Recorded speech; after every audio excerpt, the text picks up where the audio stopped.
آیات ہے، حاملین عرش توبہ کرنے والوں کے حق میں دعا کرتے ہیں۔ آپ کو اس پارے کے تھیم میں لفظ توبہ مل رہا ہے نا؟ تو توکل اور توبہ کا تعلق، توکل ورسز توبہ، یعنی ادھر مجھے آج پڑھتے ہوئے ابھی تک تو یہ آ رہا ہے کہ گناہ گاروں کا توکل، نافرمانیوں کے باوجود اللہ پہ امیدیں ہیں کہ اللہ ہمیں معاف کرے گا۔ اور آج اگر آپ میں صرف حوصلہ افزا باتیں کرنی شروع ہو جائیں نا، ہمارے اپنے گھر کے بگڑے کئی بچے ٹھیک ہو جائیں گے۔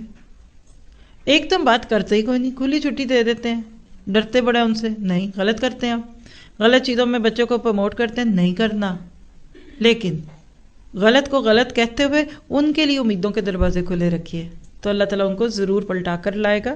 آئیے لیتے ہیں یہ دعائیں۔ الذین یحملون العرش ومن حولہ یسبحون بحمد ربہم، عرش کے اٹھانے والے اور اس کے پاس کے فرشتے اپنے رب کی تسبیح حمد کے ساتھ ساتھ کرتے ہیں اور اس پر ایمان رکھتے ہیں اور ایمان والوں کے لیے استغفار کرتے ہیں، کہتے ہیں کہ یہ ہمارے پروردگار تو نے ہر چیز کو اپنی بخشش اور علم سے گھیر رکھا ہے، بس انہیں بخش دے جو توبہ کریں اور تیری راہ کی پیروی کریں، اور تو انہیں دوزخ کے عذاب سے بھی بچا لے۔ اے رب تو انہیں ہمیشگی والی جنتوں میں لے جا جن کا تو نے ان سے وعدہ کیا ہے، اور ان کے باپ دادوں اور بیویوں اور اولادوں میں سے بھی ان سب کو جو نیک عمل ہیں، یقیناً تو غالب اور با حکمت ہے، اور انہیں برائیوں سے بھی محفوظ رکھ۔ حق تو یہ ہے کہ اس دن تو نے جسے برائیوں سے بچا لیا اس پر تو نے رحمت کر دی، اور بہت بڑی کامیابی تو یہی ہے۔ ربنا وسعت کل شیء رحمتا و علما فاغفر للذین تابوا واتبعوا سبیلک وقہم عذاب الجحیم۔ اے ہمارے پروردگار تو نے ہر چیز کو اپنی بخشش اور علم سے گھیر رکھا ہے، بس انہیں بخش دے جو توبہ کریں اور تیری راہ کی پیروی کریں، اور تو انہیں دوزخ کے عذاب سے بھی بچا لے، آمین۔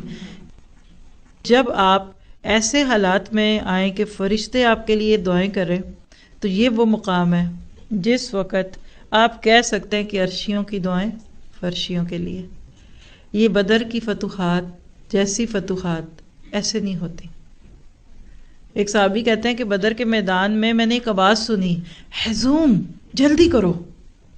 بعد میں لوگوں نے اللہ کے نبی سے، جیسے کوئی بھی پروگرام ختم ہوتا ہے تو ساتھی بیٹھ کے باتیں کرتے ہیں نا، آج بڑا اچھا رہا، آج مہمان آئے، بہت اچھی طرح گئے، خوشی ہوئی، آج کا یہ دن بڑا اچھا گزرا۔